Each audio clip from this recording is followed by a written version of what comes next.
Good morning. We're continuing and starting with Chaye L'Yom Revi'i, Chaye for Wednesday.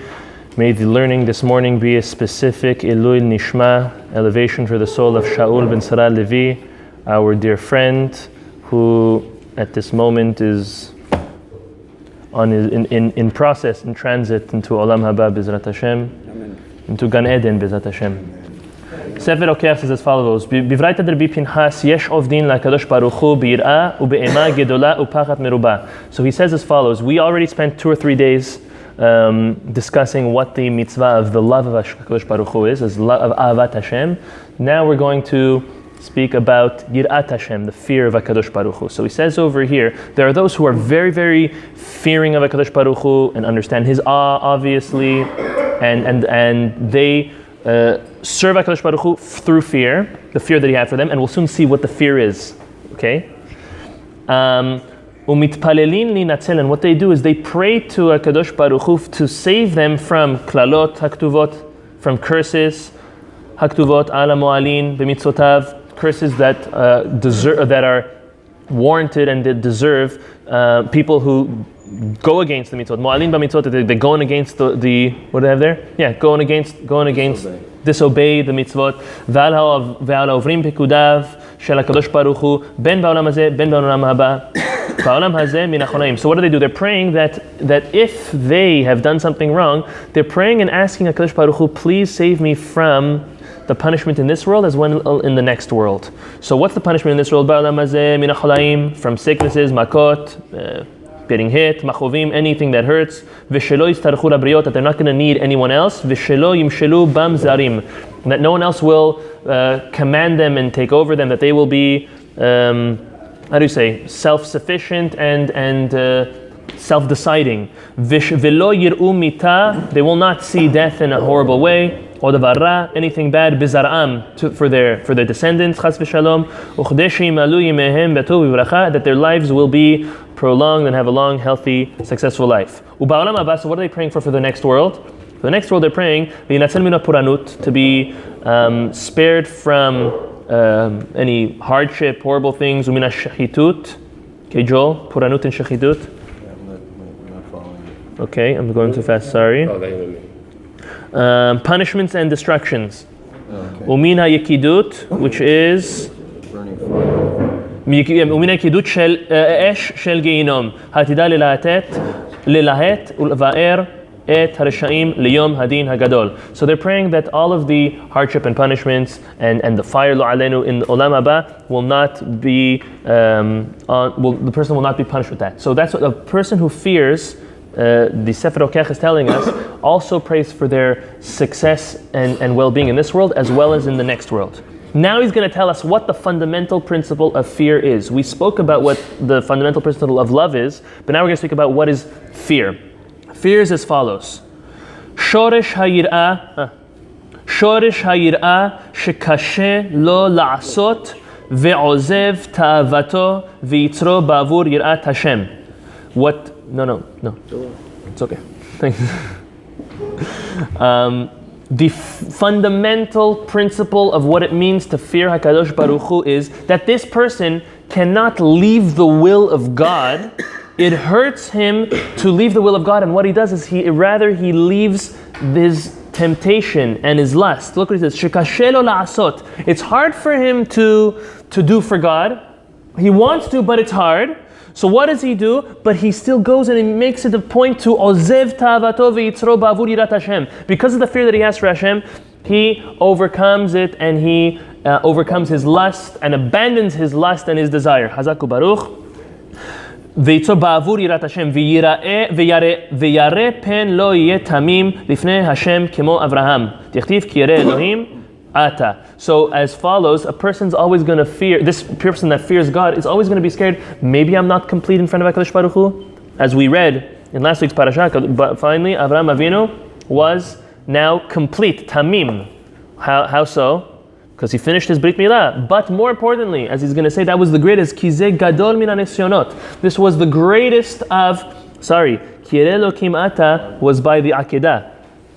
By the Akedah, then HaKadosh Baruch Hu finally says, now I see you are a real God-fearing individual because he's fully committed himself to HaKadosh Baruch Hu, and he went to no ends to be complete with Hashem. V'chen Ovadia, Hayareve Kashelu Mipnei Izebel. Izebel, the wife of Ahav. Izebel was a horrible woman. The Tanakh speaks about in Milachim how horrible of a woman Izebel was, that she turned her husband, who was the king of Israel, Ahav, to commit adultery, idolatry, and other horrible things, and to lead the Jewish people in a horrible way. Was she Jewish? She was, and Ovadia was the Navi at that time, and he did not succumb to her. He fought against her with fire and brimstone, as we say. Yir'u et Hashem kedoshav devarim hakashim lalev v'yaret elokecha devarim hamusurim lalev et Hashem elokecha tira lerabot midei chachamim urei rabecha kemora shamayim. And then he ends off over here that a person is supposed to fear Hashem completely, undivided, as well as in the mitzvah of fearing HaKadosh Baruch Hu is also the concept of fearing our parents as well as our teachers. Moving on to today's halacha, the Rambam is continuing with the concept of sakana nefashot, life-threatening situations where one does or doesn't have to transgress a mitzvah. It says as follows: So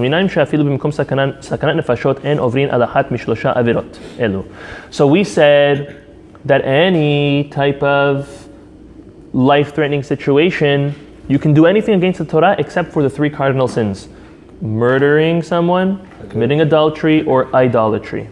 Okay, those are the three that even if the doctors and every doctor on this planet comes and says the only cure to your sickness is one of those three, a person's not allowed to do so. Why not? Why the others yes and these three no?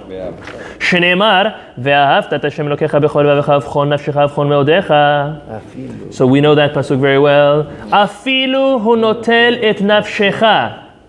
Chachamim teach us, even if you need to give your life for it. However, v'harigat nefesh miYisrael lerapot nefesh acheret, if it means to take another person's life for mine, or lehatzil adam miyad anas, or to give someone else in order to redeem myself from being murdered or abducted or anything horrible, chas v'shalom. Davar she'adat noteh lo hu she'en mabidin nefesh mipnei nefesh v'arayot. Okay, so that's the first thing. The first thing is basically the concept of who says whose blood is redder than the other. You're never allowed to kill someone to save yourself. You're never allowed to give somebody instead of you. That's by murder. So we already got one of the three of them. Besides self-defense. Obviously, besides that, we're not talking that, obviously.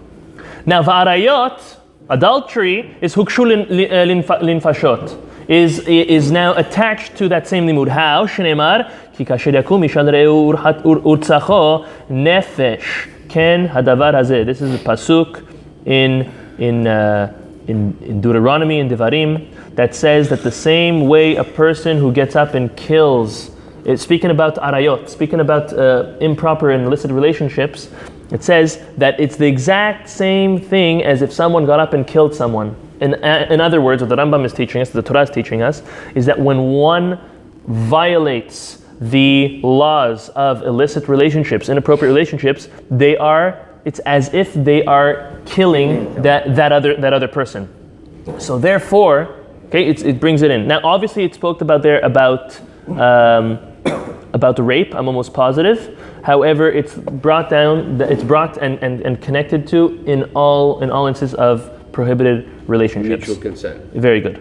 Even mutual consent would not be allowed. That would still be tantamount to murder. That's worse. No. Even mutual consent is worse because both of them are. No. It's worse mitzad the Torah, but to compare it to murder. Okay. Mutual consent is kind of hard to compare it to murder, but the chidush is that's also considered. It starts off by non-mutual consent. It's still bad. But it's still bad. Okay? So now look at this. When we said that you have a life-threatening situation, that you are allowed to do any sin in the world besides for the three in order to heal yourself. Example, let's just make the easiest to eat something that has lard in it or pig, because that's going to heal you. We said that's only allowed if it's a life-threatening situation. Today the Rambam comes and explains that is only if it is considered derech achilato, the way to eat it. He's going to give an example. I'll say it outside and then we'll read it. He says, imagine you take lard or pig and you have a certain infection that you need to put it on it.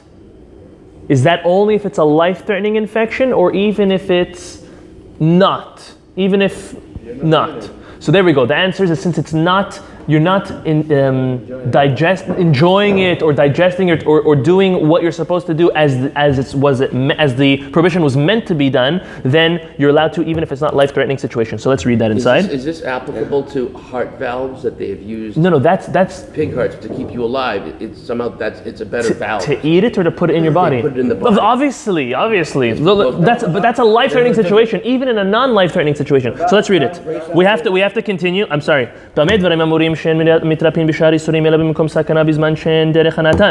Only if it's a life-threatening situation would you be allowed to have it as it's intended, meaning eating the item.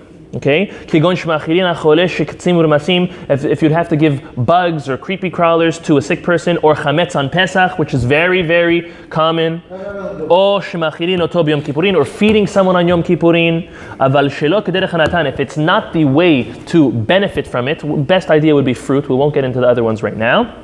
As if you would make a bandage, or milugma mechametz, an aroma of chametz on Pesach, or me'orla, or from food which was not non-tift, and what? We'll soon see. Or me'orla, or from fruits that are in the first 3 years of its creation of its tree, of its growing of its tree, and then you have to wait. Or shemashkin oto dvarim sheyesh בהן מר מעורב עם איסורי מאכל שהרי אין בהם הנאה לחך, הרי זה מותר, ואפילו שלא במקום סכנה חוץ מכלאי הכרם ובשר בחלב שהן איסורים אפילו שלא כדרך הנתן, לפיכך. Okay, the only exception for the rule would be meat and milk. Meat and milk is written 3 times in the Torah, 3 times in the Torah to teach us 3 different prohibitions. The first one, that you're not allowed to eat meat and milk. Second one, you're not allowed to cook meat and milk, even if you don't eat it, it's a prohibition. And third is you're not allowed to benefit from meat and milk. That meaning, obviously, the mixtures. That means I can't, even if I didn't eat the meat and milk, and even if I didn't cook it together, I'm not allowed to own I'm not allowed to make profit on a cheeseburger, put it that way. What about if it's kosher meat, obviously, and kosher cheese. So we'll see. Supermarket to buy and sell? What? You have a supermarket to buy those products that they are mixed and sell them? It's so the question. You can't own a McDonald's. It's not easy. It's not easy. You have to have a non-Jewish partner to take that part. A Jew cannot own a McDonald's then? Fully? So I'll put it like this. A Jew cannot own McDonald's for other reasons, but for the reason of basar bechalav, no, other reasons. But for basar bechalav, they're not allowed to own it. That wouldn't be an issue, because the meat is not kosher. There's no prohibition of basar bechalav if the meat's not kosher. Okay. You have other issues. Yeah. But if the meat and the cheese are not kosher, then it's not an issue of basar bechalav. So per se, basar bechalav wise, owning a McDonald's is not an issue. But there's other words. So dog food, but that dog food is food. No kosher meat. So you can't eat it. Oh, can you feed it to your dog? It's a question. It's a question. It's not. Some rabbi said that you shouldn't. Yeah. Why? It's not clear. You have to You're no, you don't need to feed kosher, but you're now benefiting from a mixture of meat and milk. Oh, very good, Chazak. If the meat and milk is not kosher anyway, so it's not an issue, which it probably isn't. Okay, Chazak. Okay, okay, new case. A person saw a woman and now he became overly obsessed with her that he's like almost dying because he can't be with her. No, it doesn't happen. And the doctor said the only way the only way that this person can be healed from his sickness is if he has marital relations with her. Yamut ve'al tiba'elo. He should die and not be with her. Now, I just put in brackets, it's obviously talking that it would be a prohibited relationship. If it would be a relationship that they could technically get married, and that's a different story. But if she's not Jewish, or if she's chas v'shalom an eshet ish, married already to someone else, person has to die, because that's adultery. That's exactly what we were talking about. Okay? Afilu hayta pnuya, vafilu, even if she was, oh wow. Vafilu, even if she was single. Okay, meaning even if she was single and then they didn't decide to get married. Okay, to prove us how severe premarital relations are. Not like these things happen every day. Right. As we saw in the famous story in the Talmud, even speaking to her from the opposite, from the other side of the gate would not be allowed because of her voice, which would arouse him, and that would also not be allowed. En morin lo bekach v'yamut v'lo yoru lo ledaber imam ma'achorei hagader shelo yiyu benot Yisrael hefker v'yavo bidvarim elu lifrotz barayot. So even that would not be allowed. Baruch Adonai Leolam. Amen v'amen.